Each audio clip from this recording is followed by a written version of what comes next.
Good morning! It's another year of my life. Thank you, Lord. And sa lahat po ng mga nagmamahal sa akin, sa lahat po ng mga nagturo sa akin, sa lahat po ng mga tao na tumulong para maging sino ako ngayon. Thank you so much, Lord, sa lahat ng guidance, sa lahat ng protection, sa lahat ng mga pagtuturo mo sa akin, for your unconditional love, for your faithfulness sa aking buhay.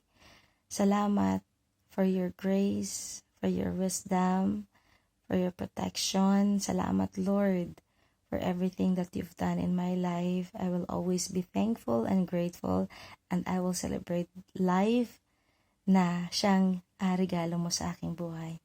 Thank you, Lord God, for your faithfulness.